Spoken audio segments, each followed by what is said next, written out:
In today's video, we're going to check out the top 5 best cameras for beginners in 2019. I made this list based on my personal opinion, and I tried to list them based on their price, quality, durability, and more.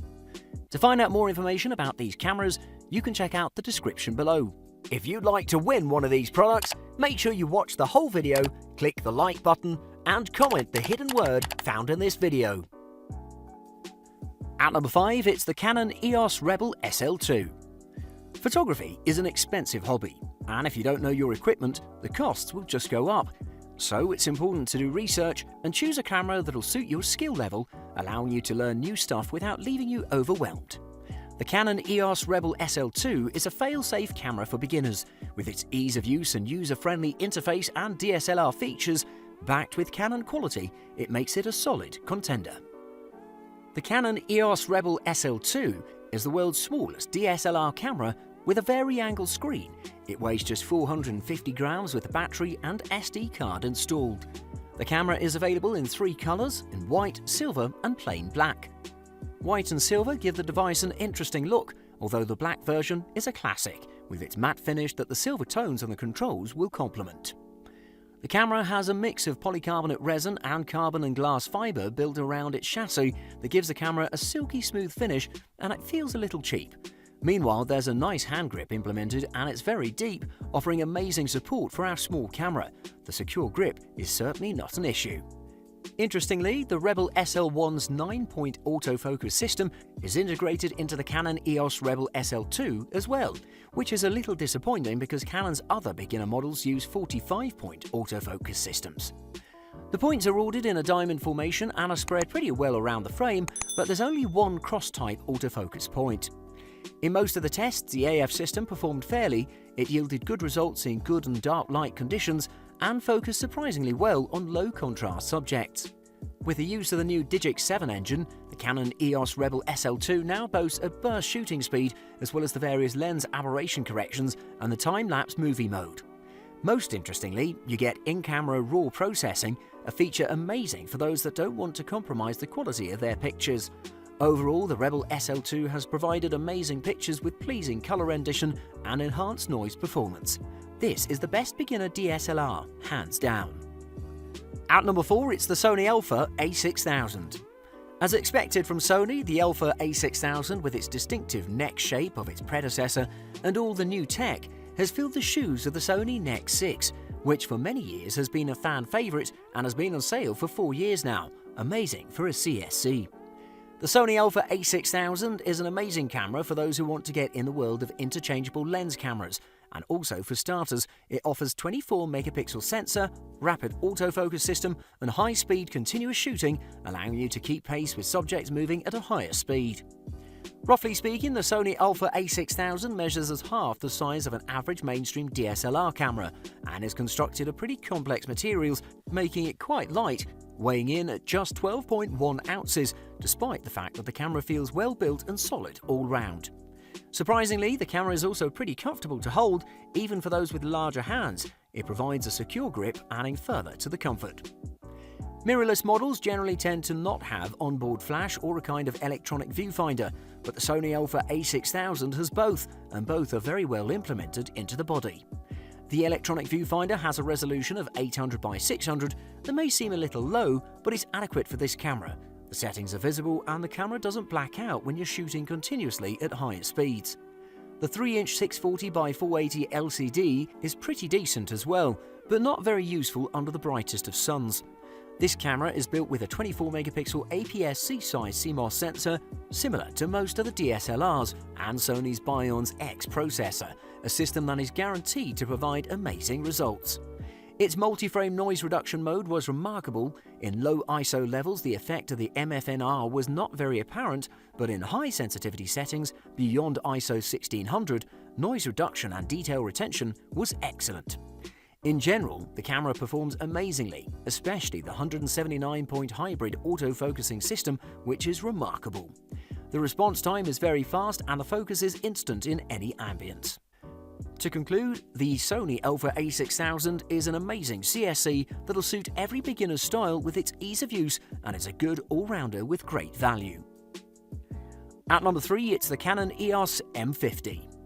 Even though it produces mirrorless cameras for about 7 years now, Canon has not produced any impressive model that can compete with their DSLR models. That is, until the Canon EOS M50.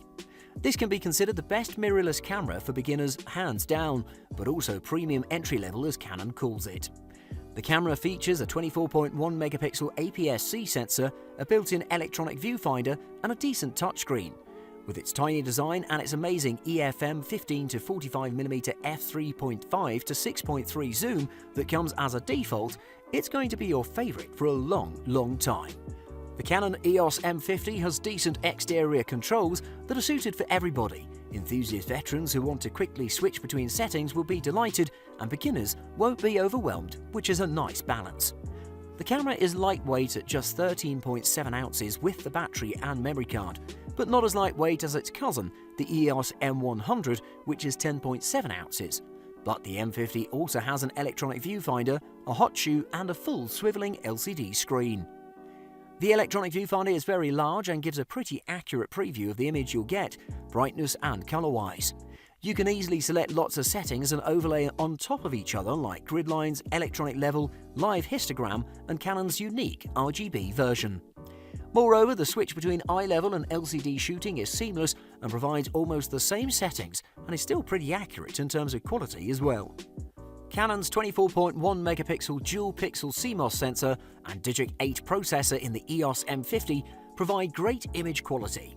Canon has refined and polished its performance in regard to high ISO noise reduction, which now utilizes softer luminance NR to retain sharper and finer details. This translates to images with greater detail at high ISO settings. On bright ambience, it captures an amazing amount of detail and breathtaking pictures. In dimly lit ambience, it wasn't as good as capturing detail, but the image was on the same quality that the colors were all captured and shadows were pretty nice. The Canon EOS M50 does so many things very well with its amazing image quality and small features here and there that make a beginner really happy. At number 2, it's the Canon EOS 80D. The Canon EOS 80D is definitely a superb camera that Canon may or may not have intended for beginners, but either way, it's an awesome camera that provides excellent value and great image quality with tons of features. It's absolutely one of the most versatile cameras on the market, as it can be set up to suit many different shooting styles while not compromising image quality and detail. The Canon EOS 80D looks very similar to the 70D. That's not necessarily a bad thing, because the 70D had a very good design. The only part that has changed is the enlarged thumb rest on the rear. Directly above the thumb rest is the AF on button that's conveniently placed there for quick switching between modes. The body of the camera is built with aluminium and polycarbonate resin with glass and conductive fibre, giving the device a nice feel and reassures you that it's pretty solid and you get what you pay for in this aspect. These devices are drop tested and are able to withstand weather elements and other exterior impacts. The touchscreen and the controls all work the same in the rain and the wind, making this a very durable machine. You can buy the Canon EOS 80D in many different setups from Amazon. It's recommended to get it with the Canon EFS 18 to 135mm f3.5 to 5.6 IS STM lens, as it provides amazing value and is generally a solid performer in various situations. A major selling point of this camera is the initiation of the continuous autofocus in live view. It is the first time that this has been used on a dual-pixel AF camera. I've tested this feature outdoors where I've had the chance to shoot subjects moving at faster and slower speeds. I activated the live view and chose one of the focus modes where you can shoot an amazing number of crisp shots in succession, more than is possible using one-shot AF. With an image quality not found anywhere near its price range, the Canon EOS 80D is a capable and well-rounded versatile camera for enthusiasts and beginners alike. And at number 1, it's the Fujifilm X-T20. The Fujifilm X-T20 is the best beginner camera on our list for countless reasons, the most important of those being that this is an amazing camera that's compact and very affordable compared to other high-end models. It offers amazing amounts of versatility and is seriously easy to use. It'll easily hit the sweet spot for older and newer photographers with its excellent set of features and attractive aesthetics. The design of the Fujifilm X-T20 is totally a new one. Yes, it follows the aesthetic line of Fuji, but it's not a copy of different models. The designers have done a good job. It's slightly hunched DSLR style design while still keeping a slim body. The camera also has plenty of body controls mounted on it. It focuses on the retro design that Fujifilm has first touched upon with its new buyers. The top and bottom plates are made from magnesium. The camera weighs just 383 grams and is pretty easy to handle securely, and it's extremely durable and well made, but it's not weatherproof. This doesn't mean that the device will be ruined under the lightest rains, but it means that you should be a little more careful with it. The Fujifilm X-T20 has 3 autofocus modes in total. The single AF, that's perfect for shooting portraits where the subjects are still, while the continuous AF was perfect for events, shooting kids' parties and moving subjects. The electronic viewfinder on the Fujifilm X-T20 is extremely functional.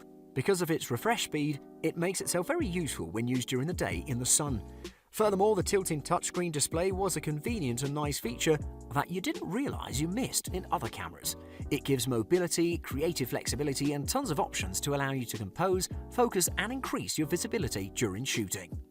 The Fujifilm X-T20 is maybe lacking some features from other high-end Fujifilm mirrorless cameras, but if you're concerned about value and performance, this one outperforms every mirrorless camera on the market by a mile. If you're looking to create amazing and professional-looking photographs and you're not worried about extras, then buy the Fujifilm X-T20.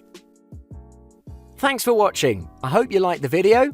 If you found it helpful, please remember to leave a like and subscribe to my channel to see more videos like this in the future. If you have any questions related to these products, you can leave a comment below and I'll get back to you as soon as I can.